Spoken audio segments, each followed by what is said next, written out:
My faith story begins at a Christian youth camp back in 1992, where I first listened to the gospel story that's been told in the Bible.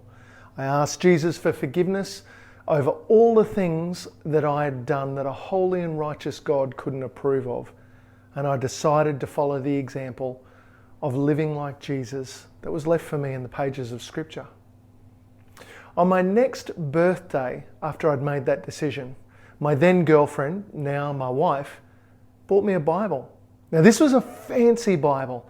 It was a beautiful leather-bound book with gilded pages, and it included daily devotions for men to help them grow more like Jesus every day. It was a great Bible.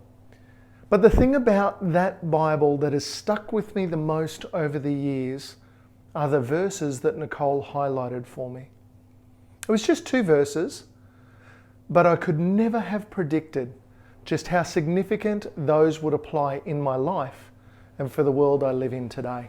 Now, the verses she highlighted for me were Proverbs chapter 3, verses 5 and 6. And it says, "Trust in the Lord with all your heart. Lean not on your own understanding, but in all your ways acknowledge Him, and He will make your paths straight."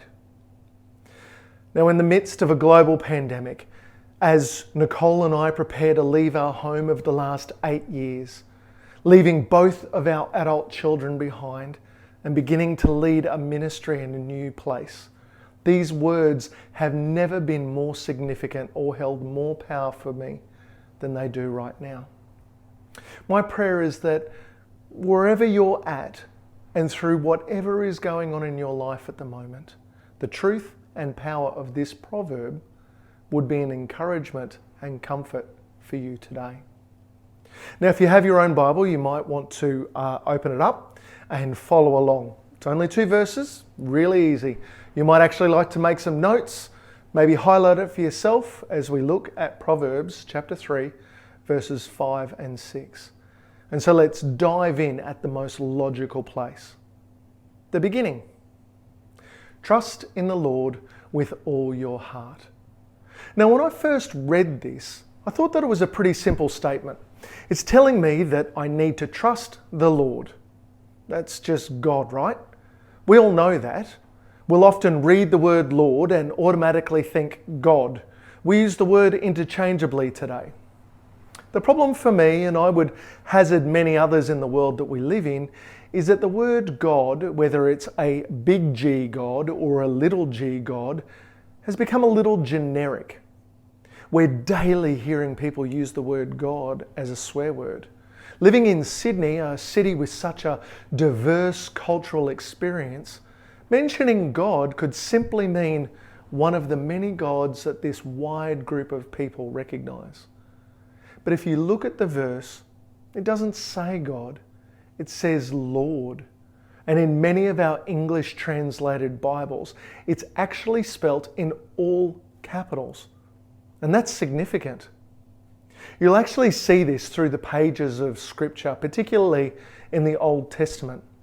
When you see the word Lord, all in capitals, it's actually referring to the special name that the Jewish nation had for God, Yahweh. There was and is and always will be only one Yahweh. And this was the name that separated their God from every other God.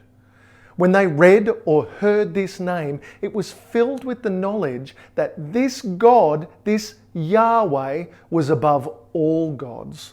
The one that created the universe, the one that had demonstrated His power time and time again to rescue and redeem His people.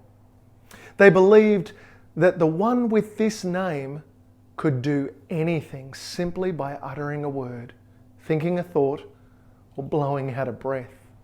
The one with this name was all powerful. When we understand that, a seemingly simple sentence about trusting in God is transformed into a statement that encourages you to entrust yourself into the hands of the Lord, who is all powerful enough to handle and overcome anything that might come your way. Trust in the Lord. And the passage goes on to say, with all of your heart. One of my favourite things in the whole world is when my family gets to spend the week after New Year with our friends, the Todds, down at a ski park in Nowra. And one of the things that we love to do when we get there is jump off a cliff called Big Red. Now, the first time we did this, we hesitated for a bit because we knew when you jump, you have to commit. If you're going to jump from a height and you don't commit wholeheartedly, all kinds of nasty things can happen. Watch this clip to see what I mean.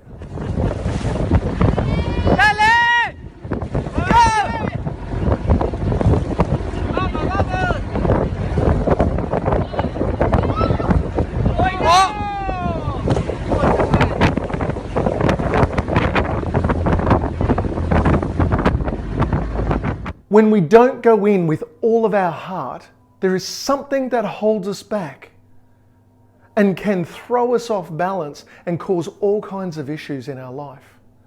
These verses are telling us that no matter what's going on around you, trust the Lord who has demonstrated his incredible power time and time again with your whole heart, your whole self, letting no part of you drag behind and pull you off balance. The proverb then goes on to say, lean not on your own understanding. While Nicole and I were the leaders of the Salvos in Port Stephens, we met an amazing man called Ray Smart. Now, Ray was one of the most unassuming, humble men that I have ever met. But he was both smart by name and by nature. Ray once told me what his job had been, and I couldn't actually wrap my head around it, so he told me just to call him a solar physicist. We would have chats about some incredible things, like how the sun self-perpetuated a nuclear explosion at its core that created the heat that warms the earth. He told me about being on a team that created the very first hologram and explained how it worked. Ray described to me how a piece of equipment that he had invented goes on satellites and could measure the depth and topography of the ocean floor from space. I was enwrapped with these conversations, but they would always and inevitably end with me saying, I don't really understand, Ray, but I completely trust you. Ray had put the time in, done the study, and proven himself time and time again. I had faith that he knew what he was talking about. And that's what this proverb is pointing out to us about God, the Lord, Yahweh. We can't always see the whole picture and don't always understand what's going on. But we do know the stories in Scripture. We do know that through the tradition of the church and the testimony of others, and often through our own experience, that God can understand everything. And He wants to equip us to live our best life. When we're doing our best to follow the example of Jesus in our lives, but we just don't get what's going on around us, this proverb is reminding us to lean not on our own understanding. Because God does understand. He does get it. And He wants to see us living our best life. So have faith in Him. And the final part of this epic proverb tells us, in all your ways acknowledge Him, and He will make your paths straight. In the first month of teaching my daughter to drive, the pattern of driving and conversation was very predictable. Me, Alexandra, you're drifting left. Drive on your side of the road. Alexandra, I am, Dad. 2 minutes later. Me, Alexandra, you're drifting left. Drive on your side of the road. Alexandra, I am, Dad. 2 minutes past that. Me, Alexandra, you're drifting on your side of the road. Alexandra, move over to your side of the road. Alexandra, Dad, I am. And on and on and on it went. And this would result in her getting scared out of her wits as she began to drift next to the car in the next lane and it would honk at her. Or she'd freak out because she'd come so close to a parked car, or she'd clip the gutter as she turned a corner. The issue was that while I was giving her instruction on the best way to move forward, she wouldn't listen, she wouldn't acknowledge, and she certainly wouldn't do it. For those of you who have taught someone who's done that, or maybe you've ridden in a car with a driver doing that, you can recognize it's ridiculous. They've been told how to travel straight, but they just ignore the instructions. Well, let's be careful where we scoff, because isn't that how the majority of the world live their lives? We have an entire book of examples and instructions on living our best life, but we drift all over the place. I think that this is what the proverb is warning us, instructing us, guiding us, when it says, in all your ways acknowledge him. With your life actions, acknowledge and follow the Lord's best practice example for us set out in the pages of Scripture. Joshua 1:8 actually spells it out pretty clearly when it says, study this book of instruction continually. Meditate on it day and night so you will be sure to obey everything written in it. Only then will you prosper and succeed in all you do. And he will make your paths straight.